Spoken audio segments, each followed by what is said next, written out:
Hai guys, selamat datang ke YouTube channel Mawi TV. Hari ni aku nak sembang sikit. Biasalah, kuat sembang kan. Aku nak sembang tentang, ramai juga yang tanya dalam grup dan juga dalam aku punya YouTube.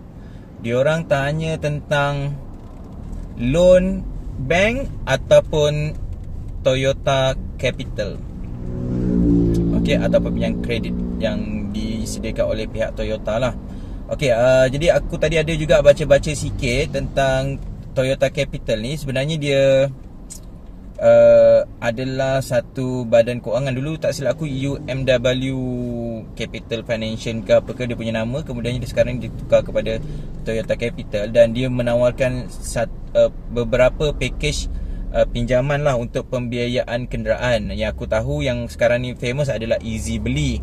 Di mana dia ada 3 peringkat pembayaran, iaitu 3 tahun pertama, 3 tahun kedua dan 3 tahun yang ketiga. Kemudian dia ada satu lagi program yang dipanggil 2 tier. Yang ni pula 6 tahun pertama bayaran lain, kemudiannya 3 tahun yang seterusnya, baki 3 tahun tu bayarannya berbeza. Jadi yang sekarang ni agak dipromosikan adalah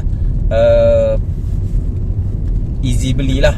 Dia lebih menarik, bayaran permulaan yang sangat rendah. Kemudian dia boleh add on dengan package servis lagi. Jadi nampak macam menarik lah. Kalau kau tengok iklan-iklan yang ada dekat Facebook ke, korang akan nampak macam harga Toyota Vios sebagai contoh, permulaannya bermula daripada RM530. Kau ingat RM530 tu macam beli sebuah Beza Myvi. Kau dah boleh dapat Toyota Vios generasi baru, spek J lah, tak silap aku, untuk harga ni. Jadi bagus ke sebenarnya Toyota Capital ni? Jadi kalau ikutkan siapa sebenarnya yang boleh apply Toyota Capital ni? Orang tu mestilah berusia 18 tahun ke atas. Kalau di bawah 18 tahun tak boleh apply loan Toyota Capital ni. Kemudiannya Toyota Capital hanya ditawarkan kepada kenderaan persendirian sahaja. Kalau company tak boleh. Yang aku baca lah. Kemudiannya loan hanya boleh 90% daripada harga kereta, termasuk on the road, termasuk insurans. Dan yang terakhir sekali, loan yang ditawarkan adalah loan 9 tahun sahaja. Itu adalah syarat yang ditetapkan oleh Toyota Capital. Jadi kita tengok kat sini, satu contoh aku bagi. Toyota, macam mana sistem Easy Beli ni berlaku. Easy Beli ni contohnya untuk Toyota Vios J, harga untuk 3 tahun pertama adalah RM530. Manakala untuk 3 tahun yang kedua, harganya bulanannya adalah RM854, iaitu peningkatan dalam RM324. Sebenarnya yang kau senang nak faham, bayaran untuk Toyota Vios ni sebenarnya adalah bayaran pada tahun yang ke-4 hingga ke-6 ni. Inilah bayaran sebenar yang patutnya korang bayar daripada tahun pertama sampailah tahun ke-9. Tapi cara yang dilakukan oleh Toyota adalah dengan bayaran 530 tu pada tahun yang pertama hingga ketiga tu sebenarnya dah diberikan bayaran baki. Jadi sebenarnya sebulan kau perlu bayar 854. Tapi Toyota hanya kutip kepada korang pada tahun pertama hingga tahun ketiga sebanyak RM530 saja, iaitu kurang RM324. Macam mana nak cover bayaran yang korang-kurang bayar ni? Toyota buat adalah Toyota akan masukkan bayaran ini kepada 3 tahun terakhir korang tu. Macam itulah lebih kurang konsep bayarannya. Sebab dia kata kita ni lama-lama bekerja gaji naik, terutamanya kalau government lah, confirm naik. Kalau swasta tu mungkin ada isu lain lah, tak naik ataupun apa kan. Tapi lazimnya kita relatifnya setiap orang bila bekerja setiap tahun gajinya akan naik. Mungkin tahun pertama gajinya kecil. Bayangkan tahun yang ke-7 tu. Tahun ke-7 mesti gaji korang dah meningkat agak banyak lah. Takkan 7 tahun gaji tak naik-naik kan? Jadi dengan konsep itu, jadi korang perlu bayar balik 3 tahun pertama yang diberikan bayaran murah tu, ke tahun yang ke-7, ke-8 dan ke-9. Okay, jadi kalau korang nak tahu berapa nilai loan korang sebenarnya sepatut bulanan yang kau perlu bayar adalah lihat tahap kedua, iaitu tahun keempat hingga tahun ke-6. Okay, jadi apa sebenarnya kelebihan dan kekurangan Toyota Capital ni ataupun konsep pembelian dari yang ni lah kan. Okay, pada aku kelebihannya adalah ianya mudah lulus. Selalu bagi orang yang berhadapan dengan masalah untuk lulus loan dengan bank, okay, Toyota Capital adalah satu pilihan yang membolehkan korang membeli kereta. Kalau contoh korang ada masalah sikris ke, ada masalah tak cantik lah korang punya ni, jadi korang sebenarnya boleh menggunakan loan dengan Toyota Capital ni untuk membeli kereta. Jadi satu lagi option lah yang ditawarkan untuk mereka yang nak membeli kereta-kereta Toyota ni, menggunakan Toyota Capital. Jadi kalau korang yang ada masalah yang agak rumit dengan bank, ini satu choice yang ada. Kemudiannya dia sediakan pelbagai plan macam aku cakap tadi lah. Easy beli yang ada 3 peringkat pembayaran ataupun 2 tier. Dia ada 2 peringkat pembayaran iaitu 6 plus 3 lah. Kemudiannya bayaran bulanan. Kalau kau beli ambil sistem ni, bayaran bulanan kau sangat rendah. Contohlah tadi Toyota Vios J, kau orang boleh dapat bayaran bulanan 530. Itu bukan ke sama dengan bayaran kereta nasional je. Jadi korang boleh dapat sebuah kereta Toyota dengan harga tersebut. Siapa yang tak nak kan? Tapi kemudian kena bayar mahal lah. Tapi untuk permulaan, kalau korang betul-betul nak cari kereta dengan gaji korang yang mungkin belum besar, ini adalah satu kelebihan dengan menggunakan Toyota Capital dengan plan-plan yang mereka sediakan.